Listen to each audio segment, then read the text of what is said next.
खबर है झारखंड से। देवघर एम्स में फरवरी से शुरू होगी ओपीडी सेवा। निर्माण का जायजा लेने के बाद केंद्र स्वास्थ्य राज्य मंत्री ने किया दावा। केंद्र स्वास्थ्य राज्य मंत्री अश्विनी चौबे ने कहा कि फरवरी 2021 तक देवघर एम्स का ओपीडी शुरू हो जाएगा। इसका लाभ झारखंड के साथ ही सीमावर्ती बिहार और पश्चिम बंगाल के लोगों को भी मिलेगा। उन्होंने कहा कि ओपीडी भवन, मेडिकल कॉलेज का हॉस्टल एवं रेन बसेरा भी फरवरी तक बनकर तैयार हो जाएगा। देवघर एम्स का निर्माण समय पर पूरा होगा। इसके लिए स्वास्थ्य मंत्रालय लगातार काम कर रहा है। 8वीं बोर्ड परीक्षा की तैयारी शुरू। झारखंड एकेडमिक काउंसिल ने मांगी विद्यार्थियों की जानकारी। वर्ष 2021 में होने वाली 8वीं बोर्ड की परीक्षा की तैयारी को लेकर झारखंड एकेडमिक काउंसिल तैयारी कर रहा है। जैक के निर्देश पर जिला शिक्षा पदाधिकारी अरविंद विजय विलुंग ने सभी प्रखंड शिक्षा पदाधिकारी से 8वीं कक्षा में पढ़ाई कर रहे छात्रों की संख्या सहित अन्य जानकारी मांगी है। 2 दिनों के अंदर सभी विद्यालयों को सूची उपलब्ध करा देनी है। पदाधिकारियों को निर्देश दिया गया है कि किसी भी हाल में कोई भी विद्यार्थी का नाम नहीं छूटे, इसलिए सूची देने से पहले यह सुनिश्चित जरूर कर लें कि कोई भी सूची से बाहर तो नहीं है। शिक्षा पदाधिकारियों से विद्यालय का नाम, कोटि यू डायस कोड, विद्यार्थियों की संख्या सहित अन्य आंकड़े मांगे गए हैं। स्कूल कॉलेज कब खुलेंगे, इसको लेकर भी चर्चा की गई। प्राइवेट स्कूल एवं चिल्ड्रन वेलफेयर एसोसिएशन के अध्यक्ष आलोक कुमार दुबे ने सीएम हेमंत सोरेन के नाम पत्र लिखकर स्कूल कॉलेज खोलने की मांग की है। उन्होंने कहा कि विद्यार्थियों के अध्ययन और शिक्षण सत्र को ध्यान में रखते हुए केंद्र सरकार ने 9वीं से 12वीं तक के लिए दिशा निर्देश जारी किया था। राज्य सरकार को सुविधा अनुसार इस संदर्भ में विचार विमर्श करने की सलाह दी गई थी। महेंद्र सिंह धोनी की बेटी को धमकी मिलने के बाद भाजपा ने हेमंत सरकार पर बोला तीखा हमला। भारतीय जनता पार्टी के राष्ट्रीय प्रदेश अध्यक्ष एवं राज्यसभा सांसद दीपक प्रकाश ने कहा कि झारखंड और रांची का नाम देश दुनिया में रोशन करने वाले महेंद्र सिंह धोनी का परिवार आज दहशत में जी रहा है। दीपक प्रकाश राज्य की हेमंत सरकार पर तीखा हमला बोलते हुए कहा कि जिस तरह से धोनी की पुत्री जीवा को भद्दी टिप्पणी करते हुए धमकियां दी गई है, उससे झारखंड शर्मसार हुआ है। राज्य की प्रतिष्ठा धूमिल हुई है। श्री प्रकाश ने कहा कि आज राज्य में कोई भी सुरक्षित नहीं है। अपराधी बेखौफ हो गए हैं। लगातार प्रदेश में सामाजिक राजनीतिक कार्यकर्ताओं की हत्या हो रही है। बलात्कार, उग्रवाद, हत्या, लूट व भ्रष्टाचार में तेजी से वृद्धि हो रही है। उन्होंने कहा कि शहीद के वंशज की हत्या हो जाती है। अखबार के संपादक को धमकाया गया है। नाबालिग को जिंदा जलाया जाता है। उग्रवादी आम नागरिक को आए दिन निशाना बना रहे हैं और राज्य सरकार सब चुपचाप देख रही है। झारखंड के धनबाद से हुआ डबल मर्डर। झरिया के जेएमएम नेता शंकर रवानी और उनकी पत्नी की गोली मारकर हत्या कर दी गई। सुदामडीह थाना क्षेत्र गेरखुटी निवासी और झारखंड मुक्ति मोर्चा के धनबाद महानगर उपाध्यक्ष शंकर रवानी एवं उनकी पत्नी बालिका देवी की गोली मारकर हत्या कर दी गई है। शनिवार की रात उनके घर से घुसकर अपराधियों ने उनको गोली मार दी। घटना की जानकारी मिलते ही सुदामडीह पुलिस मौके पर पहुंची और मामले की छानबीन शुरू कर दी। City SP R Ram Kumar, Sindh DSP Ajit Kumar Sinha के अलावा जोड़ा पोखर, पाथरडीह, घोरा एवं जिला के अतिरिक्त पुलिस भी मौके वारदात पहुंची थी।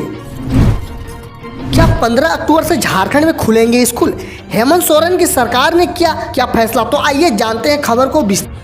कोरोना वायरस की वजह से करीब 8 महीने से स्कूल बंद है। बच्चों को स्कूल के फिर से खुलने का इंतजार है। स्कूल को खोलने के लिए केंद्र सरकार ने पिछले दिनों गाइडलाइन जारी कर दी थी। झारखंड की हेमंत सोरेन की सरकार अभी स्कूल खोलने के मूड में नहीं है। केंद्र सरकार ने कहा कि स्कूलों को क्रमबद्ध तरीके से ऐसे व्यवस्था करनी चाहिए ताकि बच्चे सोशल डिस्टेंसिंग का पालन करते हुए स्कूल में क्लास कर सके।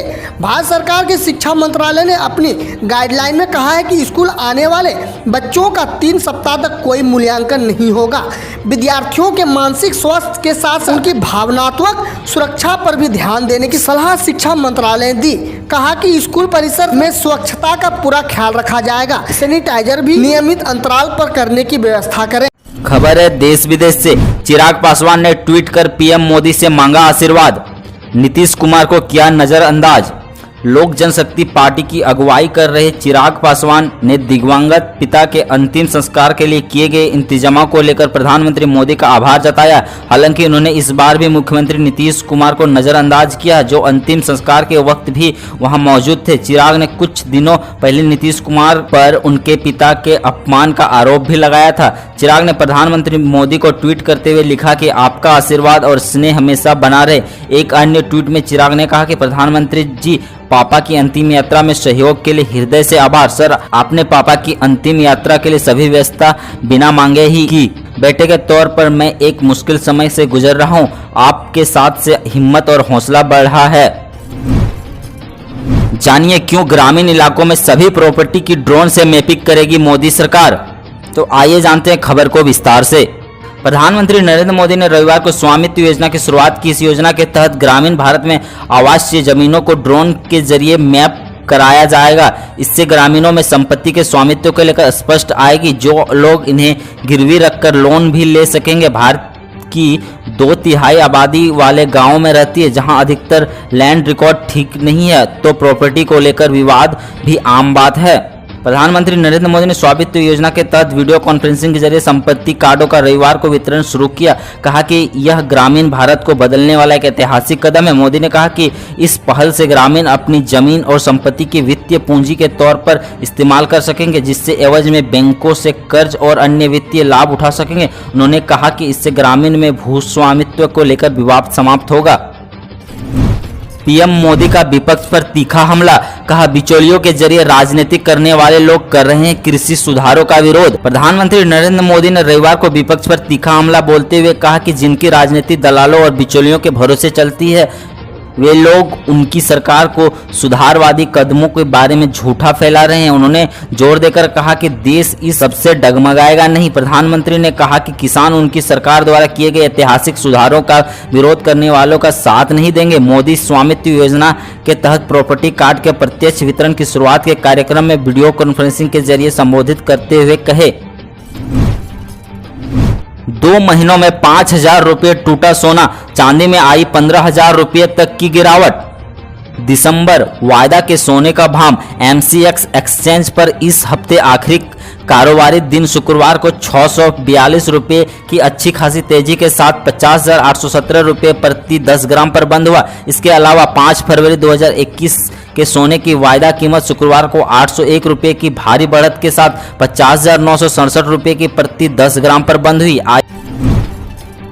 बिहार विधानसभा चुनाव। तेजस्वी यादव का एक बार फिर सतीश से होगा मुकाबला। बिहार विधानसभा में विपक्ष के नेता और महागठबंधन के मुख्यमंत्री पद के उम्मीदवार तेजस्वी यादव के सामने राघोरपुर सीट पर बीजेपी ने इस बार फिर पूर्व विधायक सतीश कुमार यादव को उम्मीदवार बनाया है। इसकी पुष्टि रविवार को जारी बीजेपी की दूसरी चरण के प्रत्याशियों की सूची में हुई। सतीश साल 2010 से जनता दल यूनाइटेड के उम्मीदवार के रूप में उस समय विपक्ष की नेता राबड़ी देवी को हराकर विधायक चुने गए थे। पिछले विधानसभा चुनाव में सतीश बीजेपी के टिकट पर मैदान में थे, लेकिन तेजस्वी यादव जो राष्ट्रीय जनता दल के उम्मीदवार और महागठबंधन के प्रत्याशी थे, वे 22,733 वोट से हार गए थे, जबकि राबड़ी देवी को सतीश ने 13,006 वोटों से हराया था।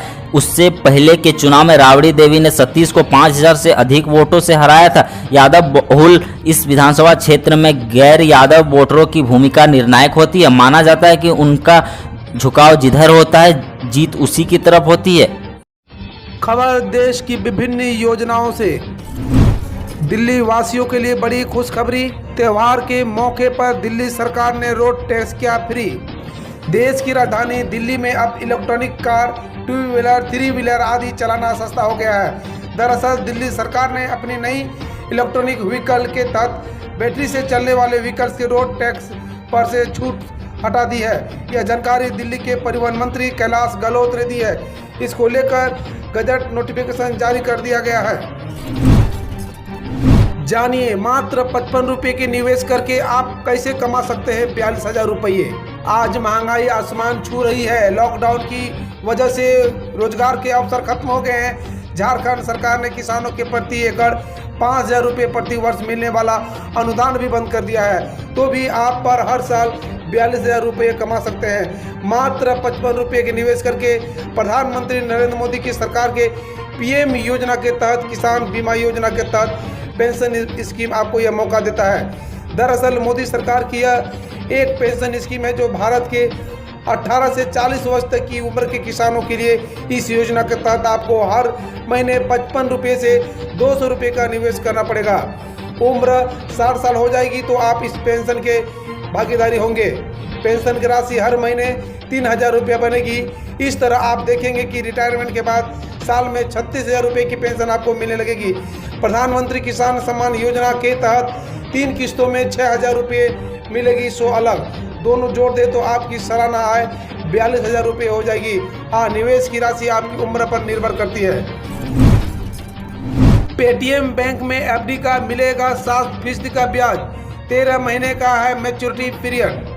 भारत में बचत के लिए सबसे popular investment tool fixed deposit ही है। बीते कुछ समय में SBI, ICICI bank, HDFC bank समेत कई बैंक की एफडी दरों में बड़ी गिरावट आई है। ऐसे में आज हम आपको एक ऐसे बैंक के बारे में बताने जा रहे हैं जो इस दौर में भी 7% दर पर एफडी की सुविधा मुहैया करा रहा है। दरअसल पेटीएम पेमेंट बैंक भी एफडी करने की सुविधा देता है। पीएम नरेंद्र मोदी ने की स्वामित्व योजना की शुरुआत। प्रधानमंत्री नरेंद्र मोदी कल स्वामित्व योजना की शुरुआत की। ग्रामीण भारत के लिए यह बदलाव लाने वाला कदम होगा। सरकार के इस कदम से 4 साल में करीब 6.62 गाँव को फायदा मिलेगा। स्वामित्व योजना प्रधानमंत्री मोदी द्वारा इस साल 24 अप्रैल को राष्ट्रीय पंचायत दिवस को लाया गया था। इस योजना के तहत ग्रामीण भारत में संपत्ति से जुड़े मामलों में वैध समाधान का लक्ष्य निर्धारित किया गया है। इस योजना के जरिए ड्रोन सर्वे के तकनीकी की सहायता से गांव की आबादी वाले क्षेत्रों का सीमांकन किया जाएगा। इससे गांव में जमीन के कानूनी झगड़े काम करने में मदद मिलेगी। क्या है स्वामित्व योजना? केंद्र सरकार के पंचायती राज मंत्रालय की ओर से शुरू की गई ये योजना खास योजना है। इसके बारे में प्रधानमंत्री ने राष्ट्रीय पंचायती राज दिवस 24 अप्रैल 2020 को घोषणा की थी। इस योजना का उद्देश्य ग्रामीण क्षेत्र में लोगों को रिकॉर्ड ऑफ राइट देने के लिए संपत्ति कार्ड का वितरण किया जाना है। इस योजना का क्रियान्वयन 4 वर्ष में चरणबद्ध ढंग से किया जाएगा। इसे 2020 से 2024 के बीच पूरा किया जाना है और देश के 6.62 लाख गाँव को कवर किया जाना है।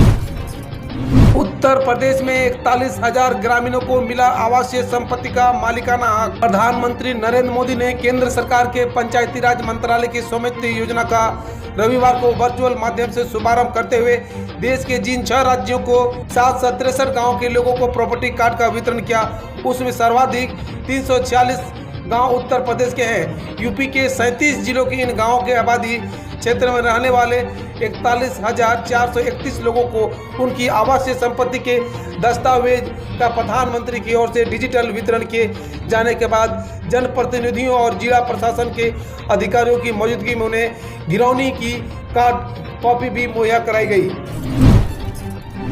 इस योजना का जरूर लाभ उठाएं। मात्र 342 रुपये सालाना में 4 लाख की सरकारी सौगात। देश में स्वास्थ्य सेवाओं में सुधार लाने के उद्देश्य से केंद्र सरकार हर वर्ग के लिए कई तरह की योजनाएं चला रही है। इस कड़ी में प्रधानमंत्री सुरक्षा बीमा योजना और प्रधानमंत्री जीवन ज्योति बीमा योजना की शुरुआत की गई है। इसके तहत लोगों को बहुत कम पैसों में बीमा मुहैया कराई जा रही है। इस योजना के तहत सरकार सालाना 342 रुपये के खर्च पर 4 लाख रुपए तक का इंश्योरेंस मिल रहा है। इस योजना में आपको इंश्योरेंस कवर जैसे accidental death cover, disability cover और लाइफ कवर मिलता है।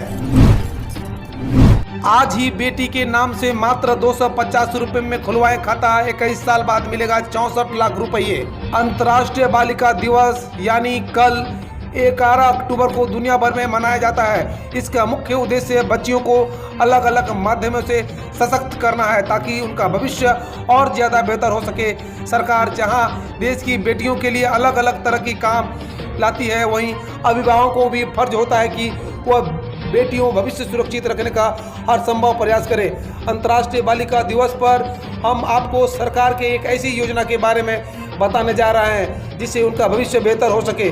सरकार की ओर से बेटियों की पढ़ाई से लेकर शादी के लिए चलाई गई इस स्कीम का नाम सुकन्या समृद्धि योजना है। अंतर्राष्ट्रीय बालिका दिवस के मौके पर 10 साल तक की बेटियों के मात्र 250 रुपये से सुकन्या योजना का खाता खोलकर उनको बड़ा तोहफा दे सकते हैं। इसकी वह हमेशा याद रखेगी।